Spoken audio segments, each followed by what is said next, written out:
cut out from the old baju from Chocho, I think, old coat. Then so I was taken to the palace in a car. Those days, taken to the palace in Sana Mazia. So I read the message before Sultan Ismail, Sultan Ismail, yes, Sultan Ismail. Then after the message, I was sort of left. Don't know where we had drinks or not. At Ramazia. Finally, I had to walk home. I was taken by special car. Those days, getting into a car is something very special. To the palace, I had to walk home later because already used. So I had to walk home. Why were you chosen to read? Why were you chosen to read? Because I was the most capable Chinese boy in town. Wow.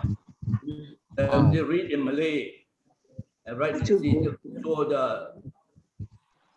so they caught hold. See, they managed to get Chocho to get me. So I agreed. I agreed to do it. So I was taken there in a car. Chauffeur driven to the palace. Finally, after the whole ceremony, I have to walk home. Unstoppable. So that is my good memory. Terrible lah, they all. What about the time you were stranded in the sea? No, not in the sea. The sea was different. That was I have to walk home. So in the meantime, there were a lot of these shows on the Padang. So the next year, they were looking for me again.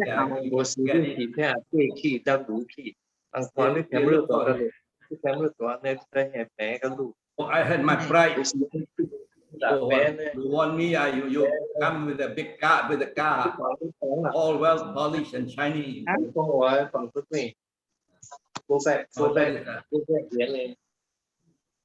was presented. So finally, I was given a PJK.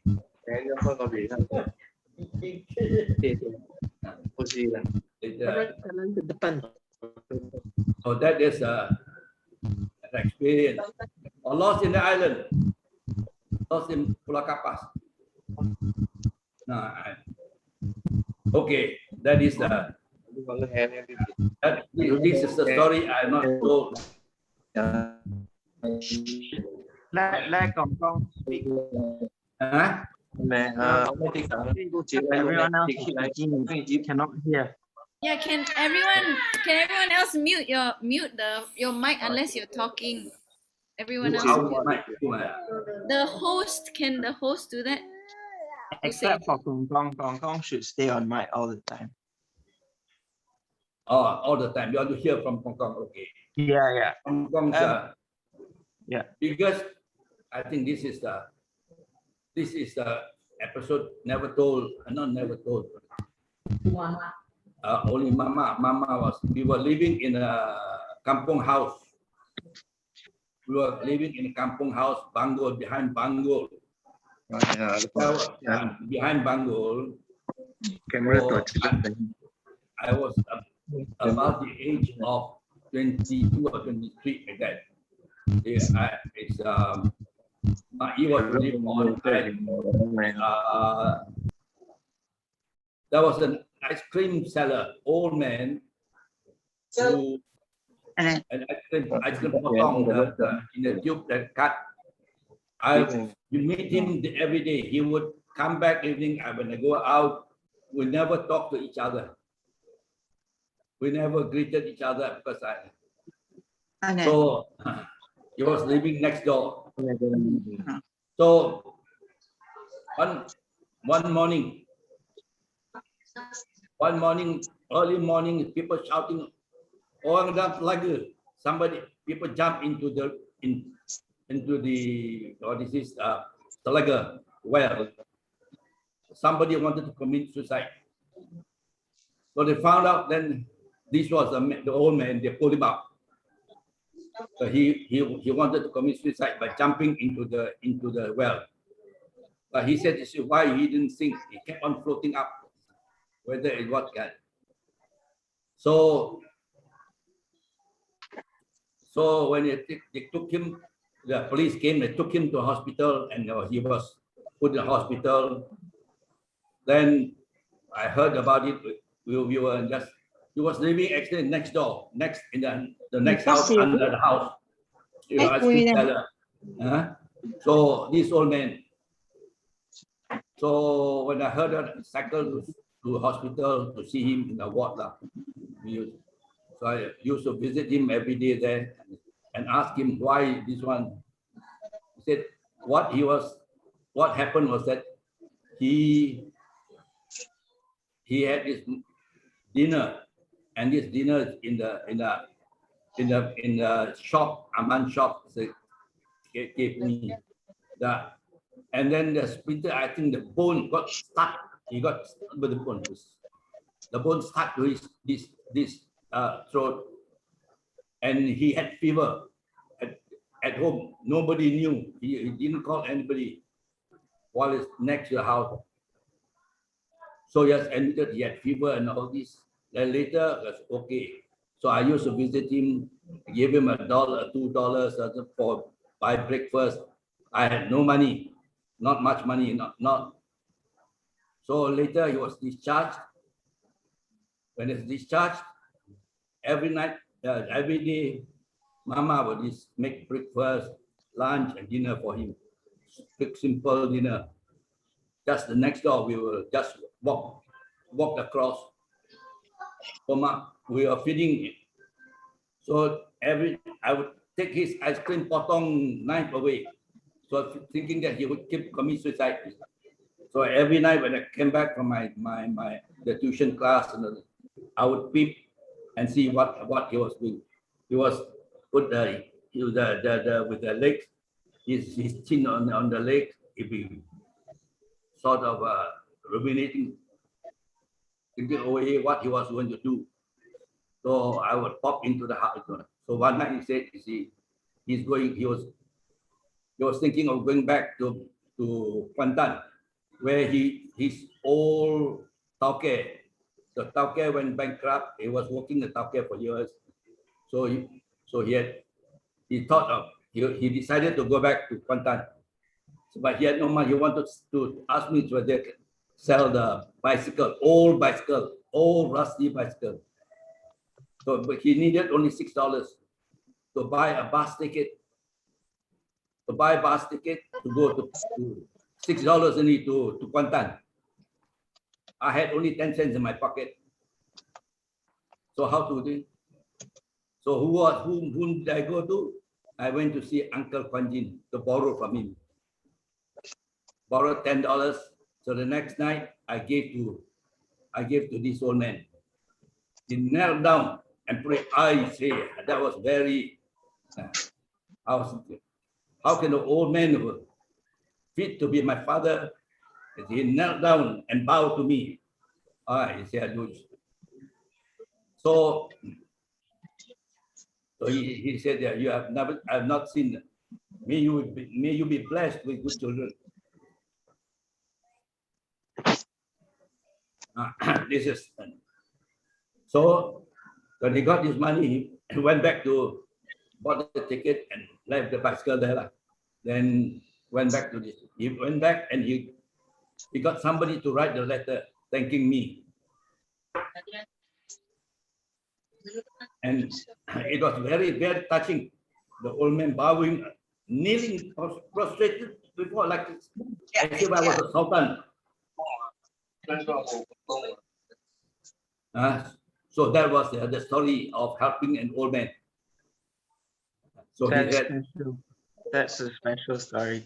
He said, you see, you are such a young man, you see, you so helpful. Now, I think then GE was born. I think GE was born. 21. no money. That was the end of the month. We have no money. Of course, the food, rice, pula, tichu. I only have 10 cents in my pocket. I can remember that. Oh, Like, that's such I went to, as usual, when I went dry, I'll go and borrow from Uncle Panji. So he also was a trainee teacher.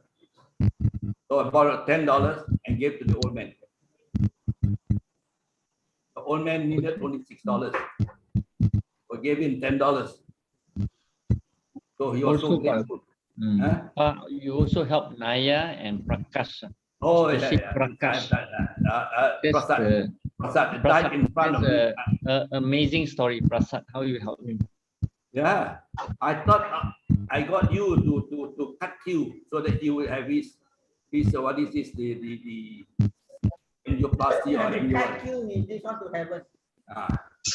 So took him that the thing you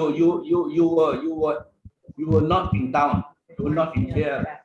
So every night, well, he flew to, I think he flew, when I flew to KL, he used to go to KL. So I flew down. So every night, they will call, the sister will call, she's the only person to get him, arrange for him, send him to hospital. And I don't know whether it's because of pneumonia or what, right in front of me.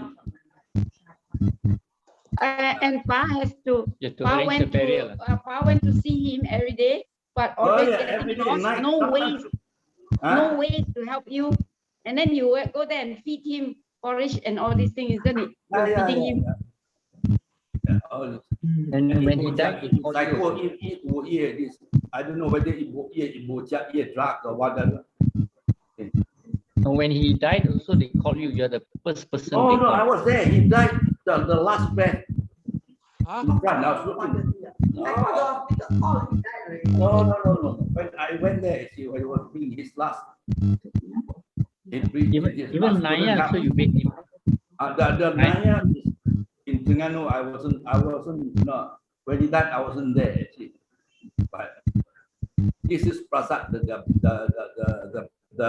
brother, and had this arranged for the Hindu funeral. I got the what is this, the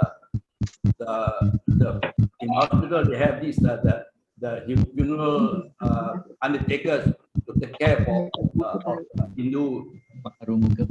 Then the thing was so made up. I mean, dressed and taken back to Terengganu. The Indians were the Indian committee was amazed at how all this has been done.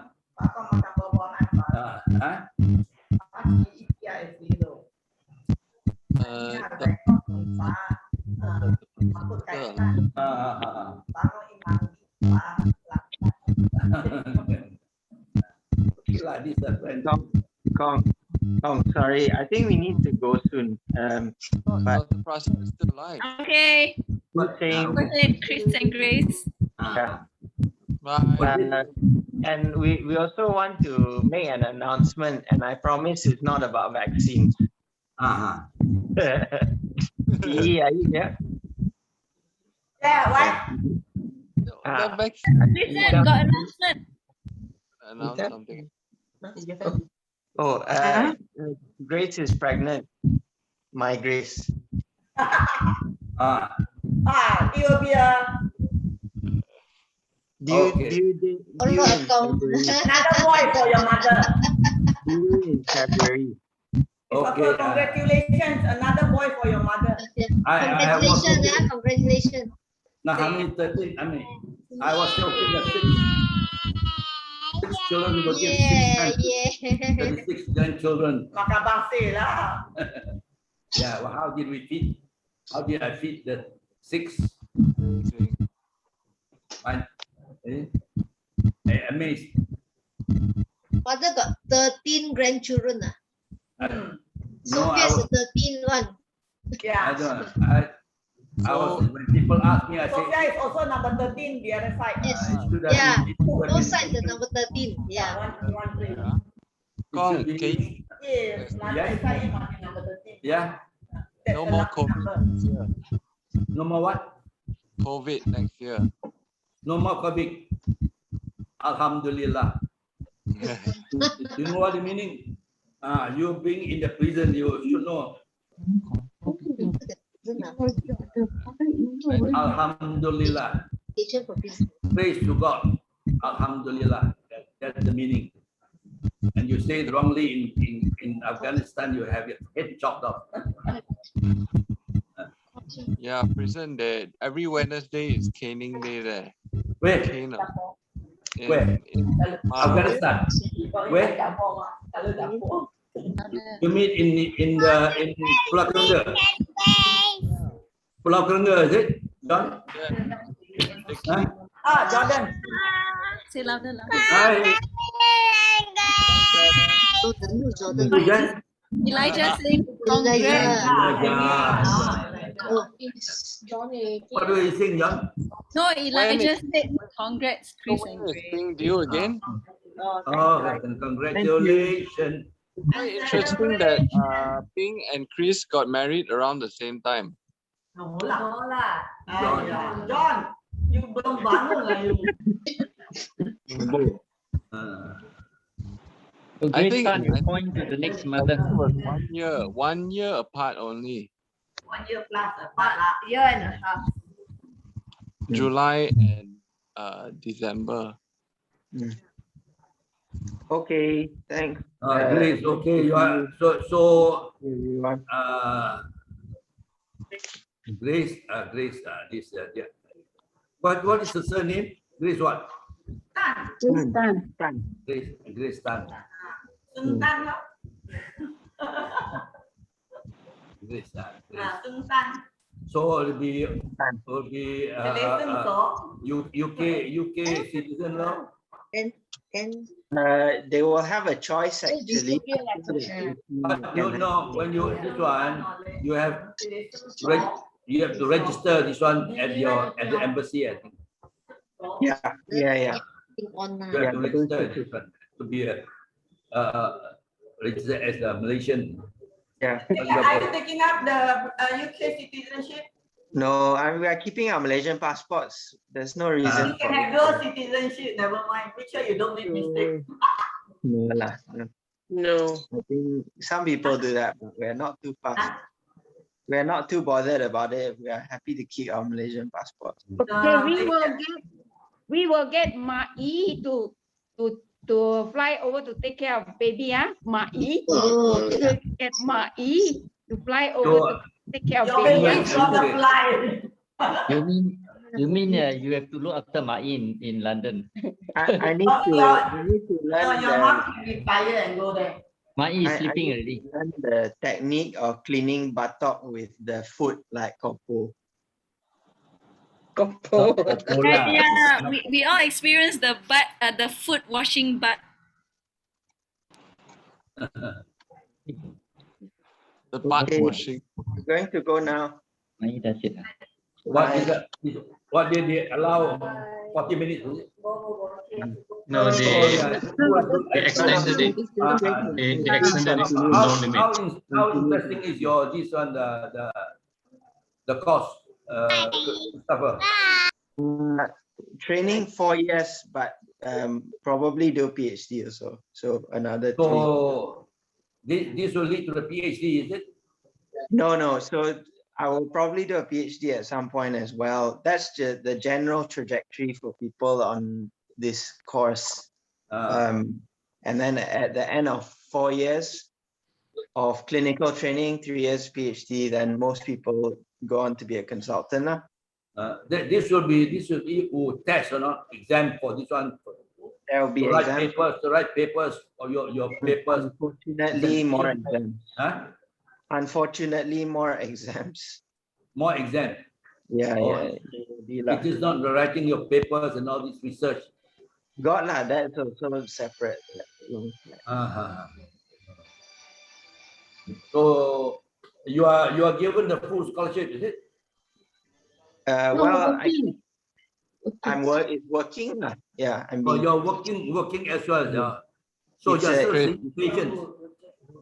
You have a should see salary and you work as a registrar. Work as a registrar, specialist registrar in oncology lah. Oh, you follow the specialist. Yeah, that's right. Do you have any special mentor or tutor to guide you? Actually, yeah, there are surprisingly a large number of Malaysian Chinese doctors here who have helped me. Oh, So I've been very fortunate. Also others lah, not necessarily Malaysian. These are Malaysians. Malaysian Chinese, yeah, they've lived here a long time. Some of them quite old, also been here. Oh, Yeah. I see. They have become the citizens of UK. Yeah, there's a community of them. I don't know how come, but there's quite a few. No, those were the days that grand to be in UK, you know, to be more civilized and more. I don't think so lah. They're so So uncivilized. we always